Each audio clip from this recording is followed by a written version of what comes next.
ఇవాల్టి top 20 news. ముందుగా తెలంగాణ వార్తలు.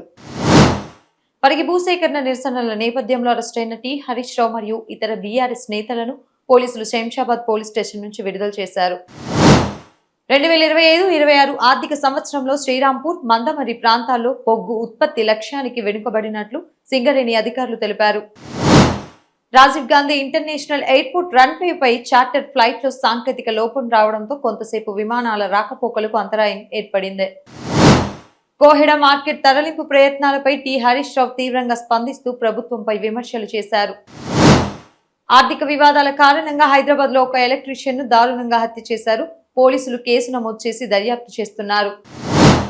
రాజేంద్రనగర్ లో టెక్స్టైల్ దుకాణంలో భారీ అగ్ని ప్రమాదం జరిగింది. ప్రాణ నష్టం లేకపోయినా భారీ ఆస్తి నష్టం జరిగింది.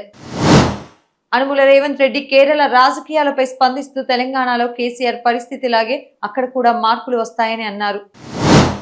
ఆంధ్ర వార్తలు. రాష్ట్రపతి ఆమోదంతో అమరావతి అధికారికంగా ఆంధ్రప్రదేశ్ ఏకైక శాశ్వత రాజధానిగా ప్రకటించబడింది. బ్రిటన్ కోర్టు ఇచ్చిన పిల్లల కస్టడీ ఉత్తర్వులను తిరస్కరిస్తూ తల్లి వద్దే పిల్లలు ఉండాలని ఏపీ హైకోర్టు తీర్పునిచ్చింది. ఏపీ సీఎం చంద్రబాబు నాయుడు అమరావతికి చట్టబద్ధత రావడం చారిత్రాత్మక విజయమని వ్యాఖ్యానించారు. 2020లో జరిగిన కస్టడీ మరణాల కేసులో 9 మంది పోలీసులకు కోర్టు ఉరిశిక్ష విధించింది. కేరళ, తమిళనాడు ఎన్నికల నేపథ్యంలో ఏపీ సరిహద్దు ప్రాంతాల్లో పోలీసులు నిఘా పెరిగింది. ఏపీలో కొత్త రైల్వే లైన్ల నిర్మాణానికి కేంద్రం నుంచి సానుకూల సంకేతాలు వచ్చాయి. రాష్ట్రంలోని పలు జిల్లాల్లో రైతులు ధాన్యం కొనుగోలు కేంద్రాల వద్ద నిరసనలు చేపట్టారు.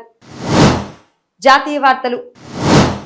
మణిపూర్లో హింసాత్మక ఘటనల నేపథ్యంలో 5 జిల్లాల్లో 3 రోజుల పాటు ఇంటర్నెట్ సేవలు నిలిపివేశారు. తమిళనాడులోని కల్పక్కం ఫాస్ట్ బ్రీడర్ రియాక్టర్ కీలక దశకు చేరుకుంది. ఏప్రిల్ 10 నుంచి టోల్ ప్లాజాల్లో నగదు చెల్లింపులు నిలిపివేసి డిజిటల్ చెల్లింపులు ప్రోత్సహించాలని కేంద్ర నిర్ణయం తీసుకుంది. అంతర్జాతీయ వార్తలు. ఇరాన్ సరిహద్దుల్లో కూలిన యుద్ధ విమానం పైలట్ ను అమెరికా సైన్యం రక్షించింది. పశ్చిమాసియాలో ఉద్రిక్తతల కారణంగా ముడి చమురు ధరలు భారీగా పెరిగాయి.